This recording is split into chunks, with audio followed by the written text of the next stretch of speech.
The Heart Easy System is a 12-part course that explains the training system used in all BC Endurance fitness programs. The following lesson and the accompanying conversation between student-athlete Charlene R. and Coach Brian Clark will help you better understand the system so you can use it to improve your training and racing, as it did for Charlene in this case study.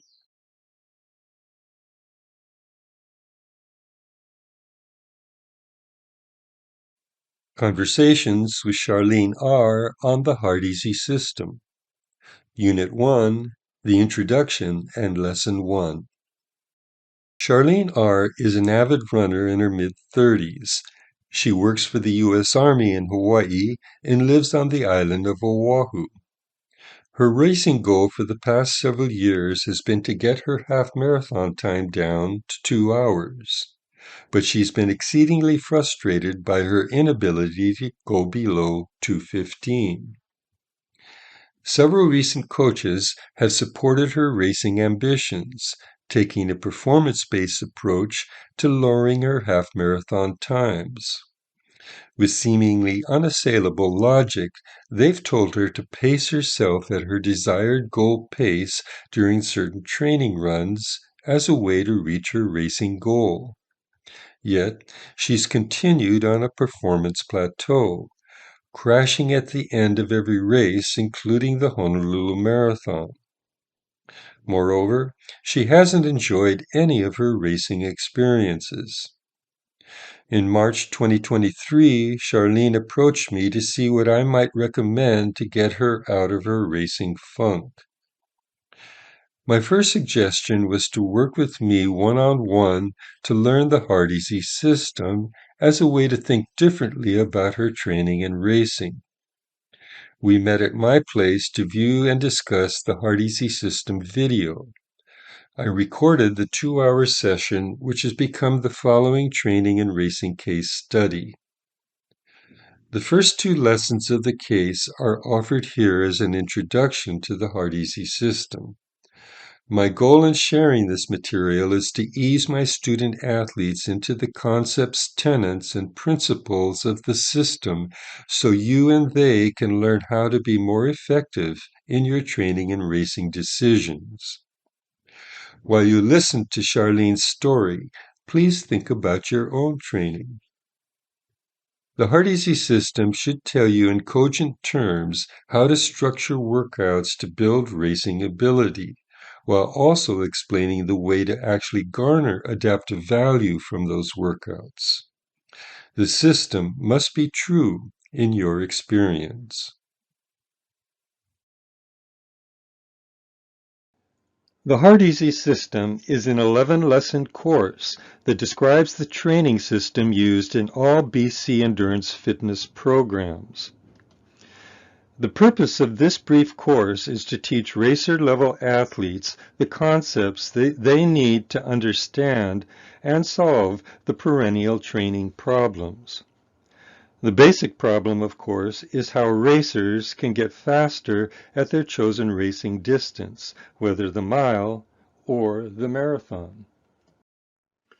Racers could be runners, joggers, or walkers, but they're all experienced in the competitive game, and they know how to read their body. This course on the Heart Easy system assumes that all endurance athletes can become more effective racers by reading and responding correctly to the sensations their body gives them during training.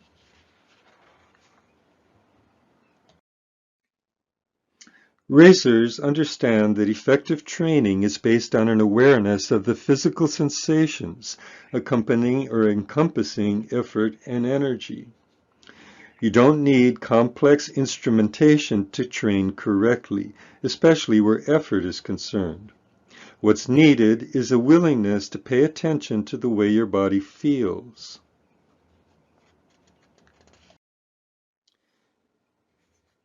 These photos show 2 ways of experiencing intensity during a race, from comfortable to uncomfortable. In this brief course on the Heart Easy system, we will focus closely on the intensity component of exertion. It's one of many ways you'll learn to read your body and its sensations of effort and energy. Conversations on the Hard Easy System. Introduction. The Hard Easy System. A brief course for recreational racers. In this lesson, Charlene realizes that she's needlessly suffering high-level discomfort during most of her training runs. What have you taken away so far? First of all, the guy on the right is kind of how I look all the time. In my past experience, the effort level wasn't really emphasized. It's always run this pace range from other coaches. It's like, let's say you're doing a tempo run, like 8 by 10 minutes or whatever. You're like, okay, run it in 8 to 8:30 pace. And I'm always stressing about reaching this number, even if it doesn't feel good. And I feel like for the first time, I'm getting it now that I see it on the screen, that I shouldn't be obsessing about reaching this fancy number for every interval, because then it's just not really productive. Do you eventually go into reaching numbers, or are all the workouts effort-based generally? Yeah, numbers aren't important. Everything is effort. Okay. So, Okay. I have where you are. Okay. So good.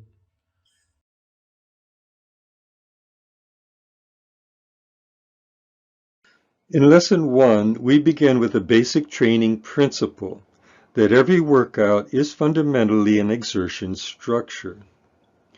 A workout's exertion structure determines the racing ability it will build, whether stamina, power, tempo, speed, or endurance.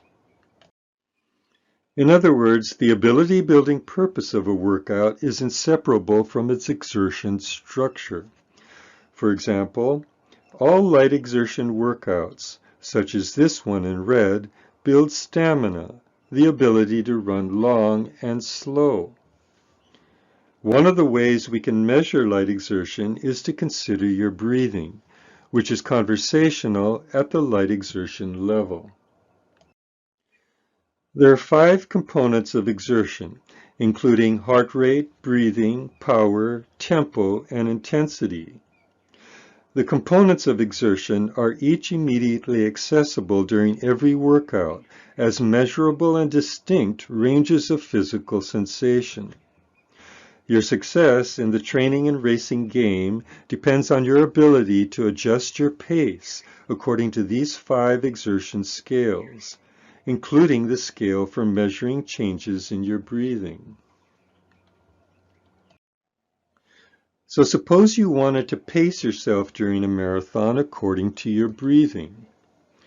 In this example, breathing rises from normal at the start of the race to huffing in the second half.